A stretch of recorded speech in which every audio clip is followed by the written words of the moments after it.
जय माता दी।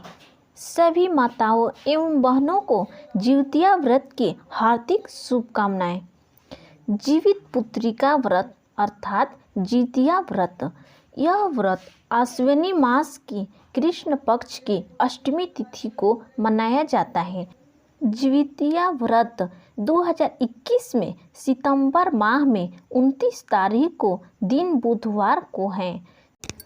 जिउतिया व्रत में माताएं अपनी संतान की सुरक्षा के लिए निर्जला उपवास करती हैं और जीवित पुत्रिका का कथा सुनाती हैं। ये सबसे कठिन व्रतों में से एक है। जीवित पुत्र जिउतिया व्रत की कहानी चील सियार की कथा की है तथा जीवित पुत्र जिउतवाहन की कहानी है। तो आप लोग चलिए कथा को सुनिए और देखिए। नदी के तट पर एक बहुत बड़ा घना और विशाल एक पेड़ था। उस पेड़ पर एक चील रहती थी।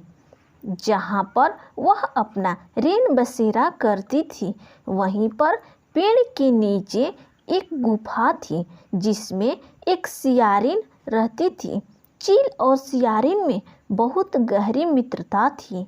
एक दिन दोनों ने मिलकर यह संकल्प लिया, हम दोनों एक अच्छे दोस्त हैं, हम दोनों को भी जिउतिया व्रत करना चाहिए। तभी दोनों ने संकल्प लिया और व्रत किया।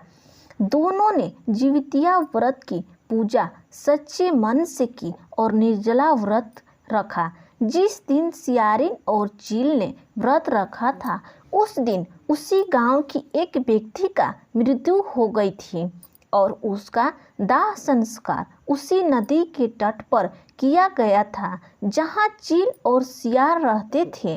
धीरे धीरे समय बीतता गया और दिन कट गया, लेकिन रात अभी बाकी थी और सियारिन को आधी रात को भूख लगने लगी और उसने उस व्यक्ति का मृत शरीर को देखा तो उसने रहा नहीं गया और सियारिन मुर्दे को खा लिया, जिसके कारण उसका व्रत टूट गया। लेकिन चील ने अपना व्रत नहीं तोड़ा, अपने ऊपर नियंत्रण रखा। दूसरे दिन चील ने उस व्रत का पारण किया, पूरी विधि विधान से व्रत का पारण करके भोजन किया था। फिर दूसरे जीवनी में चील और सियारिन का जन्म होता है। चील और सियारिन एक ब्राह्मण के घर जन्म लेती हैं। वह दोनों ब्राह्मण के घर में पुत्री के रूप में जन्म ली थी। वे दोनों बहनें थीं। जो चील थी वह बड़ी बहन थी और सियारिन छोटी बहन थी। बड़ी बहन का नाम शीलवती था और छोटी बहन का नाम कपरावती था। ब्राह्मण ने अपनी छोटी पुत्री का विवाह नगर के राजा मलई से कर दिया था। राजा से विवाह होने के बाद वह वहाँ की रानी बन गई थी और बड़ी बेटी का विवाह उसी नगर में हुआ था। उस नगर का नाम कंचनवटी था। जिउतवाहन की कृपा से उसकी बड़ी बहन शीलवती का 7 संतान जन्म हुए थे, लेकिन कपरावती को कोख से कोई बच्चा जन्म लेता था तो वह मर जाता था। इस तरह से कपरावती की कोई संतान नहीं था। समय बीतता गया और शीलवती के 7 पुत्र बड़े हो गए थे। जब वह बड़े हुए तो उसी राजा के दरबार में काम करने लगे थे।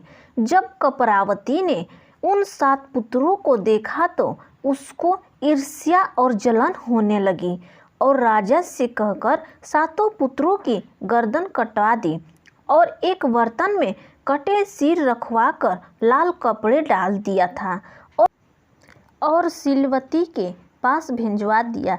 यह सब देखकर जिउतवाहन भगवान ने मिट्टी के 7 भाइयों की सिर बनाकर उसके सर जोड़ दिया और उस पर अमृत छिड़क दिया था।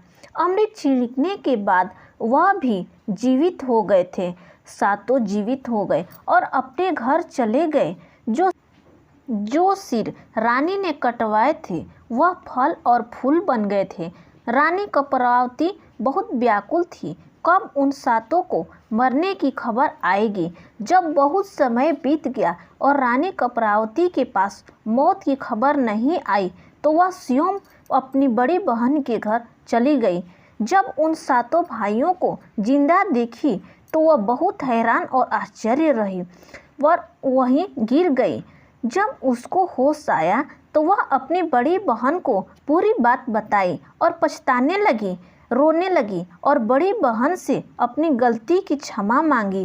तभी भगवान जीतवाहन की कृपा से बड़ी बहन शीलवती को अपनी पूर्व जन्म की याद आ गई और अपनी बहन को उस पेड़ के पास ले गई और सारी कहानी बता दी।